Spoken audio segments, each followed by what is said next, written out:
So welcome back to a new week of Out of the Bubble podcast.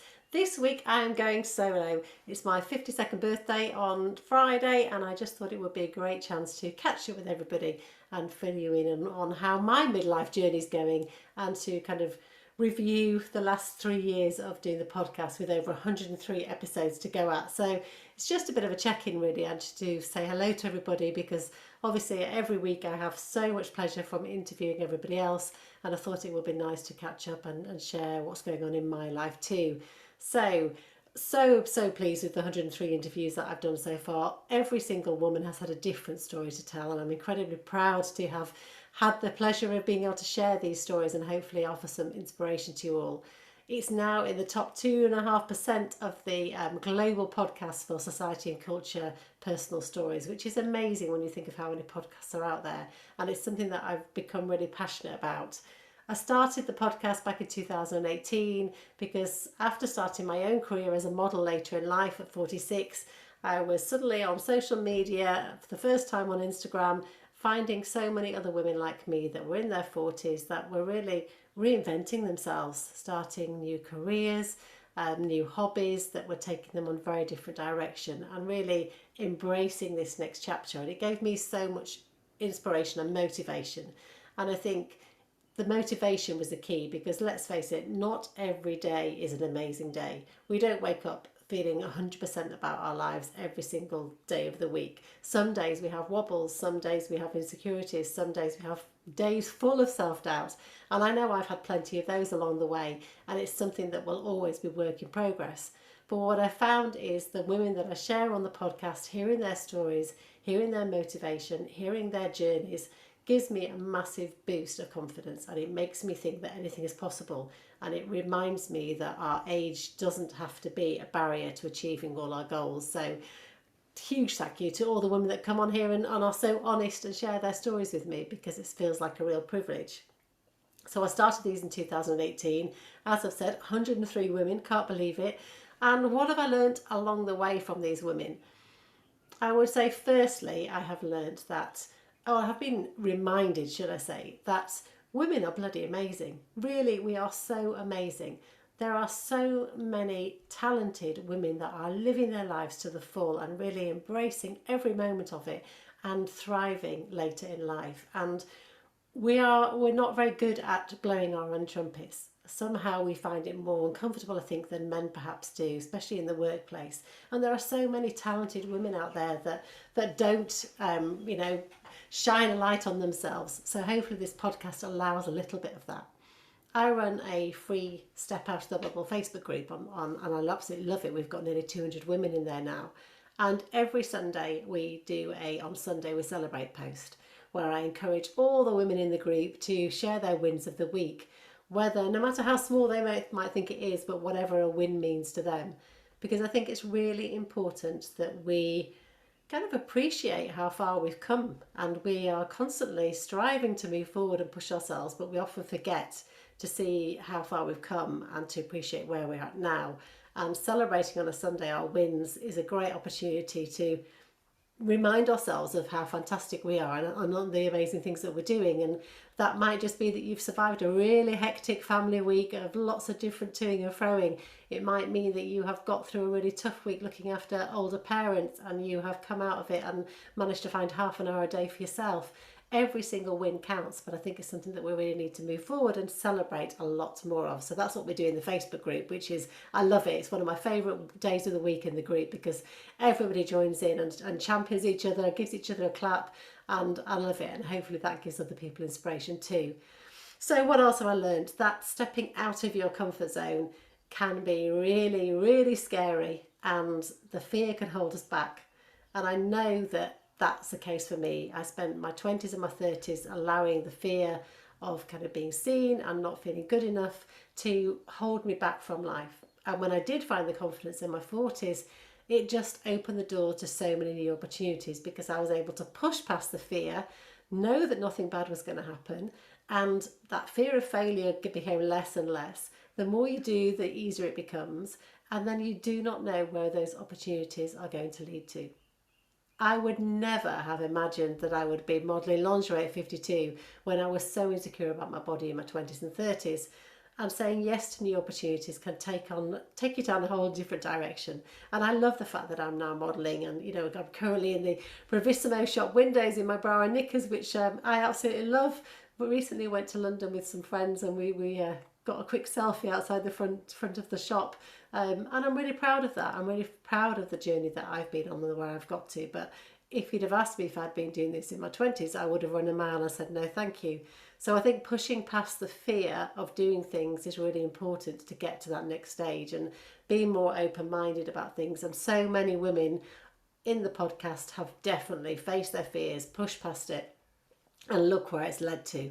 It's just amazing. And if you are struggling with that fear, I would definitely recommend you read Feel the Fear and Do It Anyway by Susan Jeffers, because it's one of my favourite books, and it really does kind of encourage you and teach you to just push past that, because who knows what's on the other side of that. And I can think of so many different examples on the podcast of the women that I've interviewed that have gone on to do amazing things. Recently I interviewed Stephanie Oram, who is a humorous erotic author, and she started this new career during the pandemic, during lockdown. She was kind of not working. Her business idea that she was just about to launch in recruitment had to all kind of stop because of the pandemic, and it didn't work out. So she was found herself at home bored, and she decided to write some humorous erotic novels, and Sex, Whips and Hairy Bits, if you've not read it yet, is hilarious. But it's also, last week, the #2 in the whole of the Amazon books, not just in her genre, but in the whole of the list of books in Amazon. She was #2, which is just incredible. And that was because she tried something new, and she didn't know where it was going to go. She just kind of followed her gut instinct, went with it, had fun along the way, and now look what she's doing. And she's also just written a book about the menopause as well, so I'm looking forward to reading that. If you go back to my first guest, Jo Mosley, who, if you followed me for a while, you'll know that I'm good friends with Jo Mosley, Healthy Happy 50. We were friends, we were school mums, and we neither of us knew what we would be doing now in our 50s, and we'd never have imagined it. And she certainly didn't. She wasn't sporty, she wasn't particularly active, and it wasn't until her 50s that she started paddleboarding. And the paddleboarding came through a kind of need really to manage her menopause symptoms mostly, and for her mental well-being she started it.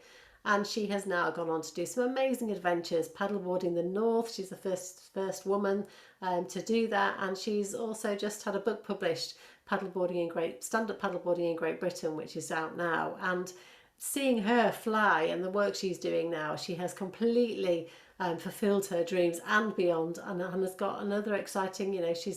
She's not stopping. This is just the beginning, and I love seeing that. So many of the women have pushed past the fear and just gone on to see what else is next, and I love that. It's so exciting, and it really just show you.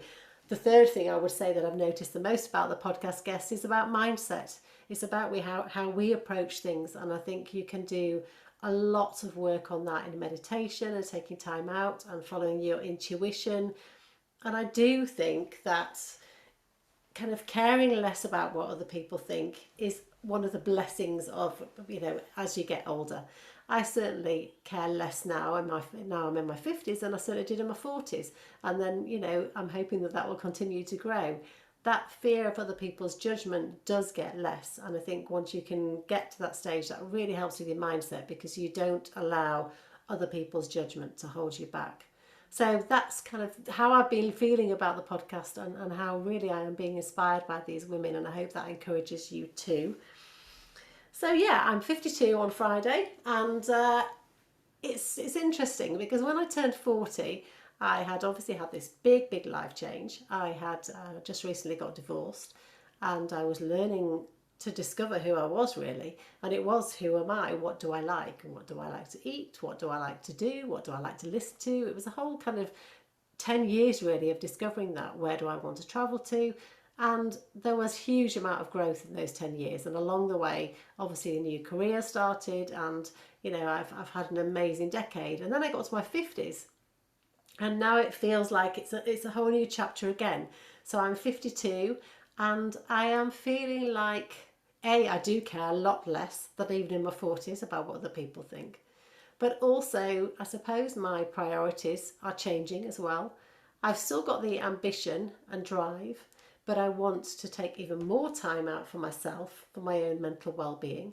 There's much more of that sense of urgency in terms of, this is your life now, this is it, you're in your 50s and this is about what you want to do. I've been through that whole grieving process of my children leaving home. My eldest Millie is 24 tomorrow, my son's 22, he's moved out living on his own in his own flat, and my youngest Nancy is 19 and in her second year at uni, so I hardly ever see her. And that took a while to adapt to, and it was that whole sense of kind of loss really, and having to redefine my role in the family and who I was. And it took a while to get over that, but I'm at the other side of that now, and I actually feel like a new sense of freedom, and it's really quite liberating. And obviously I love spending time with the children. That's the most family time for me is the most important part of my life. But also now having the freedom gives me time with Mark to go and do exactly what we want to do. There's no fitting in with anybody. There's no times that we have to kind of be back for or to pick anybody up from. And that's really freeing. And I think it is about a mindset. We can allow ourselves to really wallow in those sad feelings of grief and almost fight it. And I think fighting it just makes it worse, because we just have to go through it. We have to take a deep breath. We have to acknowledge the fact that our lives are changing, that our family dynamics are changing, and we have to just go through that, allow it to happen, and take stock of things and move on and look forward and plan the things we want to do in our life. And that's really what I've been at this last couple of years, really through the pandemic. Once my daughter had gone to university, it was like, okay, what do I want out of this next chapter? What do I want to do? Where do I want to go? Where can Mark and I go travelling next? And so I feel like this next kind of decade is going to be full of really new, exciting opportunities. I want to travel so much more, and I want to be able to see what I can achieve. I'm really ambitious, but equally it feels a bit calmer than when I was in my 40s. In my 40s I felt like there was this frantic need to prove myself to myself, I guess. And that obviously, going through divorce, you come out of it. It's never easy, but I wanted to come out of it feeling like that it hadn't been kind of in vain, and I wanted to prove something to myself. And I think I've gone past that now, and now I'm on my 50s. I'm like, okay, relax. This is who I am. I'm being my authentic, true self. I'm happy in my own skin, and let's just go with that and enjoy it. And I think that's really important. If we can get to that stage, it's really liberating. So that's how I'm feeling about my 50s. I'm really looking forward to this next chapter. Body confidence in the menopause is interesting. So yeah, I've been on HRT since 2018 on the estrogen, and it's definitely been a bit of a lifesaver for me. I really found like Davina has talked about on the programme a lot, I felt like I was having early onset dementia. I felt like I just couldn't concentrate on anything, didn't know who I was, and the HRT definitely has helped with that. But what I have found, and I don't know if it's made worse from the pandemic, is that my anxiety has really increased. And that's something in the last 2 or 3 months that I've really been struggling with. And I'm sure people listening can relate to that. It comes out of absolutely nowhere for no reason. It just creeps up on you and suddenly you feel anxious about things. For me, it's been travel, driving, and I love cars, love travelling. And it's been something that has caused me a lot more anxiety. So I am really working on that and trying to do that self-help and self-love, taking time for myself to not get overwhelmed, so that I do things at my own pace, just when I'm riding those waves, because it is an up and down thing. It's not a continuum, it's not every single day, but it comes in waves. But I'm hoping that will settle down, because that's been a bit of a surprise to me. The anxiety has definitely been something that I hadn't really quite expected. If anybody is interested, calms, the herbal remedy calms for me has been great. I take 2 in the morning, and then I take 2 if I ever need any during the day. But it definitely has helped me. Whether that's scientifically proven or it's something that's psychological, I don't know, but it works for me, so I'm going to stick with it. So they're the calm tablets that I would give a try if it's something that you are really struggling with. What else am I doing to try and combat my kind of mental well-being during the menopause? I am going on my phone less, because I found that increased my anxiety. Because when you're struggling with anxiety and you're feeling overwhelmed by life, sometimes going on everyone else's social media and seeing how amazing their lives are and what they're doing can make you feel like you're not good enough and that you're not doing the things that you should be doing if you're struggling to get focused on each day. So I'm spending less time on social media at the moment, which has been really quite nice. What else have I been doing? I've started wild swimming, which I think is really going to help my mindset, because it's really helping me concentrate on the breathing and the breath work when I'm feeling a bit stressed. And I love being outdoors in nature. I live in North Yorkshire. It's a beautiful part of the world in Nidderdale. I'm so blessed to live where I live, and so to be able to connect with nature, go out for daily walks and be in the river swimming, then that's something that I really want to do a lot more of in my life. Just started it again in the May. Whether I can continue it all year round like I know lots of women do, we shall see. But the plan is so that I do it twice a week to really stay focused. And I'm going to try and drag Mark out later today, actually, before it rains. So we shall see how I get on. But it's really good for you. It gives me such a boost of endorphins, which I really enjoy. And just being more active. I found that I need to be more active to keep my mind still and to stay focused and to just be calmer. So that's what I'm doing to combat my menopause symptoms, and I know that it'll soon pass and it's not forever. And you know, equally, it's I do have amazing days too where I'm not having to feel like this. The other side effect of the menopause, I guess, is the changes to your body. And I've done a lot of work on my body confidence in the last 12 years since I turned 40, and it's something that I'm incredibly proud of myself for overcoming some of those hurdles, because I was the person that really did struggle to feel good enough. If I was out with people, I would really feel uncomfortable in my own skin, and that can hold you back so much, and it's really quite painful to go through. And it starts at a young age. It starts from wearing glasses when I was at primary school because I had a squint. So my first nickname was Becky Four Eyes. It then goes to the playground at secondary school when a young boy in the playground calls you chubby, and then that sticks with you, so then you feel like you're the odd one out. Going up to senior school when I was in my 17, 18 years old, when my boobs were bigger than most people in my year.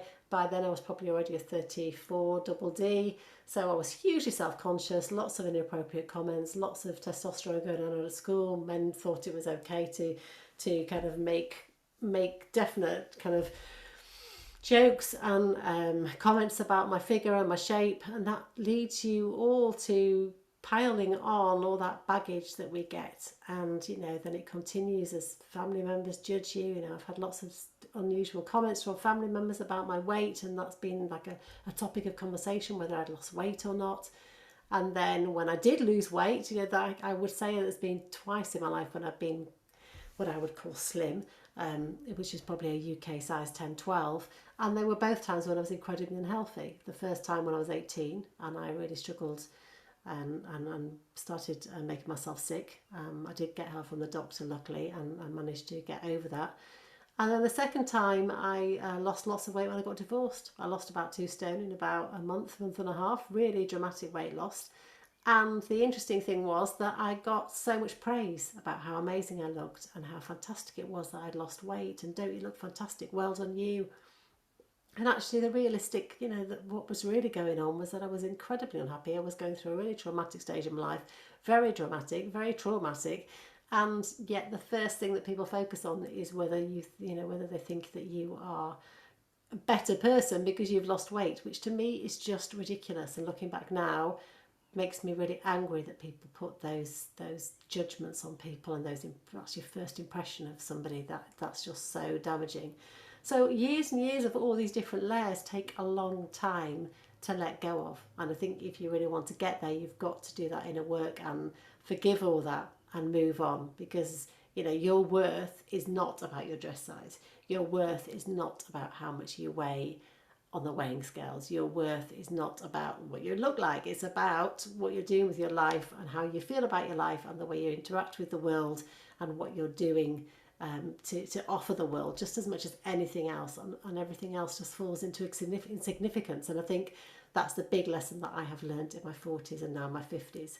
So that even if I am having a bad day, because sometimes our body confidence has a wobble, sometimes if I am feeling more menopausal and hormonal, I will feel bloated. The last thing I'll want to do is maybe do a lingerie shoot, but I do it and then I look at the images and think, yeah, you look fine, you're just fine as you are. But it doesn't mean to say that every day is like that. The difference is how we manage it, and I manage it so much easier now because I will take myself out for a walk. I will not allow my head to go down that route, because I know that that's not going to serve me and my body, and it's about being kind to ourselves and also putting those boundaries in place as well. So that's kind of been my body confidence journey, and yeah, it's ongoing. It will never be a done deal. I think you hear people say, "Oh yeah, no, I'm body confident." It doesn't mean to say that that's every single day of their lives. That's just not true.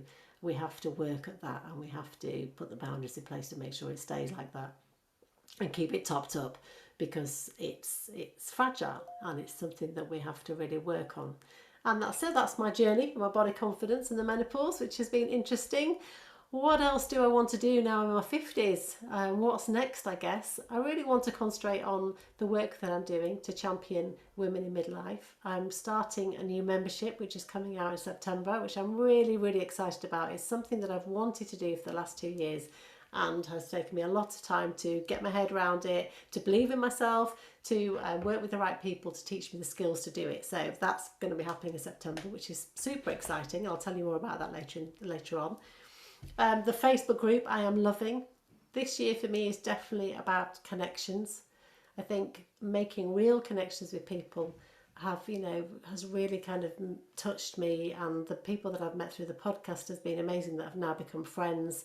I was lucky enough to meet Siobhan Daniels. If you don't follow Siobhan Shavoff, then please go and check her out. I had a lovely lunch with her a couple of months ago, and making these connections on social media that then become real life friends is really important. And social media gets a really bad rap sometimes, and there's lots of good and bad things about it, but I think for me, making real connections and making new friends through it has been invaluable, and I've loved it, and I've met some really special people, so I'm truly grateful for that. So yeah, moving forward, making connections.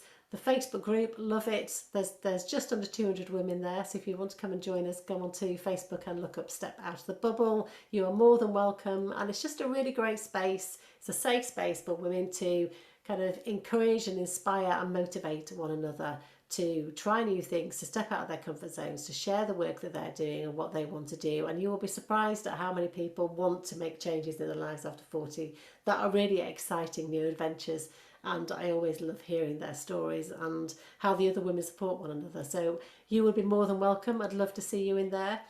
When it comes to social media, I will still keep going on Instagram. I love it. It's a great place to share our work and to be inspired by other people. I do want to do more body confidence work on there. I think during the pandemic it was very easy because we were all kind of at home not doing very much, so it was easy to fall into a trap of not being creative. So I lost that sense of creativity, I think.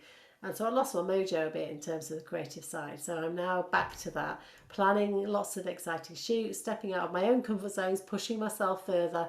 And so I will be doing more of that kind of body confidence work on my Instagram feed. So if that's something that you like, it'll be coming. There'll be more of it.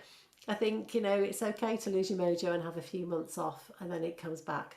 It's about allowing yourself time to do that.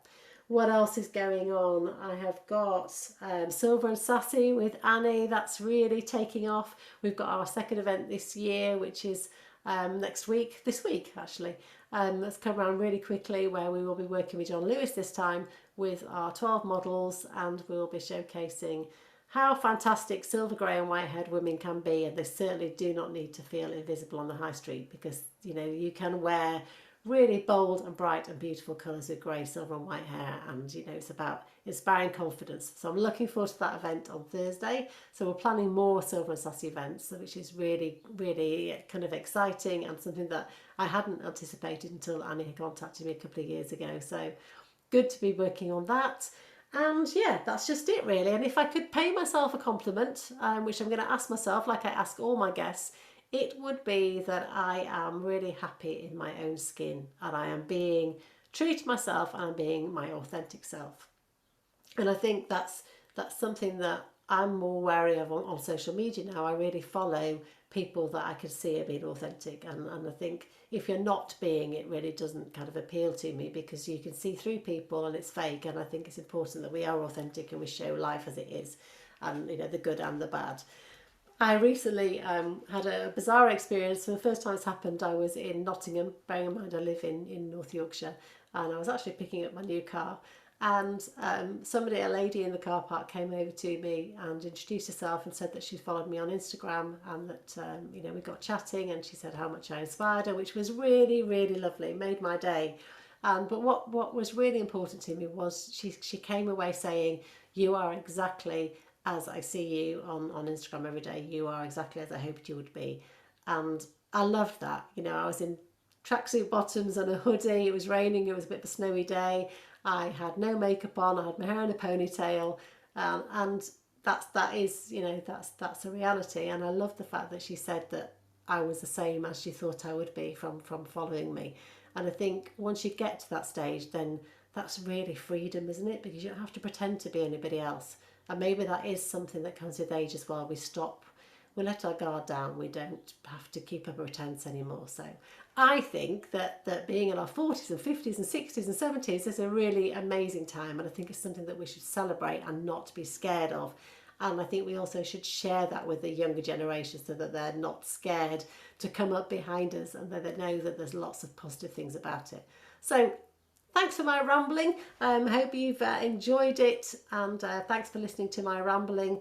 It's been a great chance to just catch up with you or let you know how I'm getting on, what I'm up to. So if you are enjoying the podcast as much as I am doing, sharing all these fabulous women, then I've also added Buy Me a Coffee app onto the podcast. You see the link in the notes, but if you really are enjoying them and you'd like to show your support, then how about buying me a coffee? I would much appreciate it.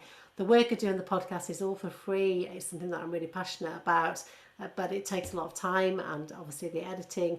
And it's something that if you could show your support would be amazing. If you'd like to buy me coffee once a month, then I will be super grateful. But after talking to Helen Louise Adams on the Money Mindset last month, I just really kind of made me realise that actually you've got to kind of start valuing the work that you do and try and gain support financially. So that's what I am up to. So if you feel free to buy me a coffee, I would be extremely grateful. But see the links in the app. And I hope you keep listening to the podcast. I've got another fantastic guest with you next week. And yeah, keep being fabulous.